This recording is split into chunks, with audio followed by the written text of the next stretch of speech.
Have you ever stopped to think about what your ears might be trying to tell you?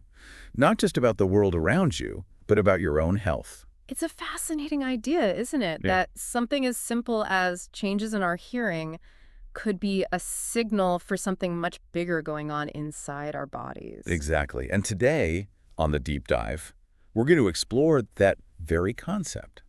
We're going to take a deep dive into some really interesting new research that suggests a potential link between hearing loss and an increased risk of heart failure. That's right.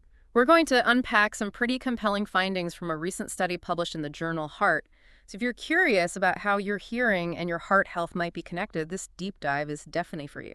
Okay, so before we jump into the specifics of this study, let's just make sure we're all on the same page about heart failure. Good idea. It's a term that can sound a little bit alarming. Yeah, it definitely has that kind of, oh no, feeling to it. Right, but it doesn't necessarily mean your heart is going to suddenly stop working. Yeah, that's a common misconception. It is. It's more helpful to think of heart failure as a condition where the heart muscle, well, it becomes weakened over time and it can't pump blood as effectively as it should. It's like an engine that's kind of struggling to keep up. Exactly. A really good analogy. And, as you're likely aware, the usual suspects when we talk about heart failure are things like coronary artery disease, high blood pressure, obesity. Right. The things we often hear about as risk factors for heart problems in general. Precisely. But what makes this new research so interesting is that it points to hearing loss as another potential piece of this complex puzzle. So another thing to add to that list of factors to consider. Yes, and it's important to remember that heart failure, it tends to be a progressive condition. We can manage it with various treatments and lifestyle changes, but it doesn't typically just resolve on its own. It's not something that just goes away easily. Right, so that's the backdrop against which this new study becomes so relevant. Okay, so let's get into the details of this study. What did the researchers actually do? Well, this was a pretty large-scale study, analyzing data from over 160,000 participants in the UK Biobank. Wow, that's a huge amount of data. It is. It's a really impressive data set.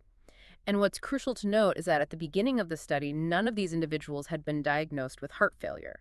So they were starting with a group of people who didn't have this particular heart problem. Exactly. That was the starting point. And then they assessed the participants' hearing abilities. Okay, and how did they actually measure hearing in such a large study? They used a couple of really interesting tests. One was called the Digit Triplets Test, or DTT. DTT, okay. And this test measures your ability to understand spoken numbers when there's background noise, which, is a very common challenge for people as they start experiencing hearing loss. Yeah, it's that classic scenario of trying to have a conversation in a crowded restaurant or something. Exactly. You're trying to focus on the person in front of you, but all that background noise makes it so much harder to hear. And I imagine that gets even more difficult if you already have some degree of hearing loss. Absolutely. So the DTT is a good way to assess that aspect of hearing. Okay, so that's one test. What was the other one? The other test they used was the Speech Reception Threshold, or SRT. SRT. And this one measures the quietest level at which you can understand spoken words. So it's kind of like testing the sensitivity of your hearing.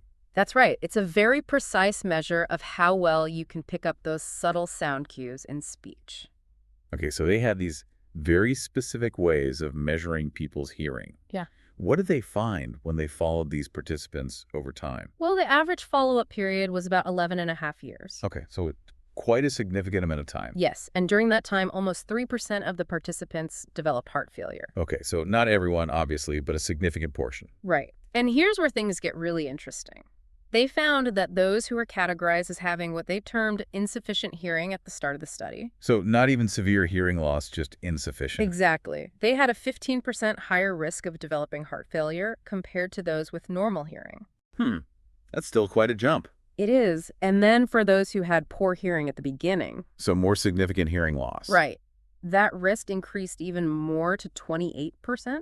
Wow, those are pretty substantial increases. They are. And to put that into context, while it's not as high as the risk associated with, say, poorly managed high blood pressure, it's still a statistically significant increase that really warrants our attention and further research. Yeah, those numbers definitely make you stop and think. They do.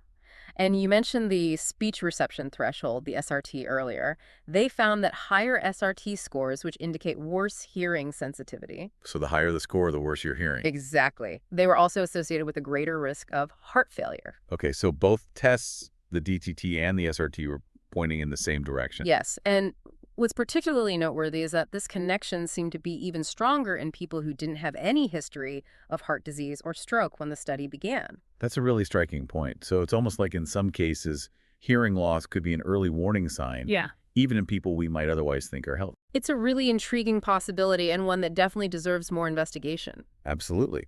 Yeah. But, as the study authors themselves point out, this is an observational study. It shows a strong correlation between hearing loss and heart failure risk, but it doesn't definitively prove that one causes the other. That's an important distinction to make. We can't say for sure based on this study alone that hearing loss directly causes heart failure. Right. It's more like a strong clue that there's something going on that we need to understand better. Exactly. And it raises a really important question. Why might these two seemingly separate health issues be connected? Yeah, that's the big mystery, isn't it? What's the link? Well, the researchers themselves have proposed a few potential explanations, so let's explore those. Okay, so what's the first one on the list? One of the key things they highlight is the role of social isolation and the psychological distress that can often accompany hearing loss. So it's not just the physical act of not hearing well, but the impact that has on a person's life. Exactly. It's about the ripple effects. When our ability to hear clearly starts to diminish, it can make it so much harder to participate fully in social interactions. Yeah, those everyday conversations that most people take for granted. Right. Suddenly, those become much more effortful. And as a result, people might start to withdraw from social activities that they once enjoyed. They might avoid going to restaurants or parties or even just family gatherings. Precisely. And unfortunately, this can lead to feelings of loneliness, isolation, psychological distress, even increased levels of neuroticism. It's almost like a vicious cycle. It can be. The hearing loss makes social interaction harder, which leads to isolation and stress. And interestingly, the study found that those factors, isolation and distress, independently increase the risk of heart failure as well. So even without the hearing loss being part of the equation, those psychological factors alone can have a negative impact on the heart. That's right. So the theory is that this chronic state of heightened stress, it can trigger inflammation throughout the body. And inflammation is never a good thing. No, it's not. It can actually damage blood vessels over time. And this added strain on the cardiovascular system could certainly increase the likelihood of developing heart problems, including heart failure. It's like that domino effect you were talking about earlier. Yeah. One challenge kind of sets off this chain reaction of other issues. Exactly. But the study also hints at another possible link, something potentially more direct and biological. And this has to do with what they call the vascular sensitivity of the inner ear. Okay, vascular sensitivity. That sounds a bit complicated. Break it down. Yeah, please do. It starts with understanding that the inner ear, it has an incredibly dense network of tiny blood vessels called capillaries. And capillaries are what carry blood to all the different tissues in our body. That's right. And these capillaries in the inner ear, they're especially concentrated in the cochlea, that spiral-shaped part of your ear that's essential for hearing. Okay, so there's a lot of blood flow going on in that part of the ear. There is. And what's more, the inner ear has a very high metabolic demand. Yeah. Meaning it requires a lot of energy to function properly. So it's a bit of an energy hog. You could say that. And because of this delicate balance and this high reliance on good blood flow, It makes it more vulnerable if something goes wrong with the circulatory system. exactly, that's the idea.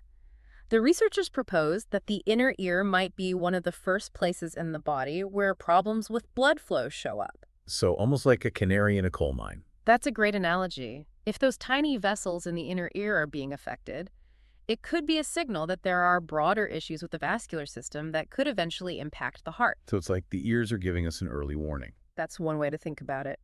Now, the study also looked at the role of hearing aids in all of this. Yeah, because you'd think if hearing loss is a risk factor for heart failure, then maybe using hearing aids would help to reduce that risk. Right. That's a logical assumption, and it's something they specifically looked at. So what did they find? What they observed was that people with poor hearing who used hearing aids, they still had a similar increased risk of heart failure compared to those who didn't use them. So even with the hearing aids, the risk was still there. It was. This suggests that while hearing aids are absolutely crucial for improving a person's ability to hear, they might not necessarily address any underlying circulatory issues that could be contributing to both the hearing loss and the elevated risk of heart failure. It's like treating the symptom but not the root cause. Precisely. And it highlights the importance of looking at the bigger picture. We need to consider all the potential factors that could be at play when someone experiences significant hearing loss. It's a good reminder that our bodies are complex systems, all the different parts are interconnected. Absolutely. And it underscores the need for a more holistic approach to health and well-being. So what are the key takeaways for our listeners? What should they do with this information? The study authors themselves conclude that our hearing health and our psychological well-being should be factored into our overall assessment of cardiovascular risk. So not just focusing on the usual suspects like cholesterol and blood pressure. Exactly. They're saying that hearing health, which many might dismiss as just a natural part of aging, could actually provide valuable clues about our heart health. That's a really interesting perspective. It's not something most people would automatically think about. Right. But it makes sense when you consider how interconnected our bodies are. It does. So here's a thought for you, our listener. Could paying closer attention to even subtle changes in your hearing be an unexpected way to gain some insights into your overall heart health? It's a fascinating question to ponder.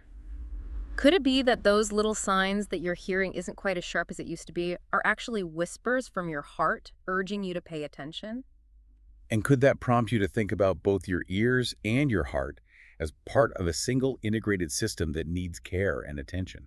It's a powerful idea, and one that might just lead to a more holistic approach to your own personal well-being. Thanks for taking this deep dive with us today. We hope it's giving you some food for thought. It's been a pleasure exploring this research with you. And to all our listeners, take care of those ears and that heart. They're more connected than you might think.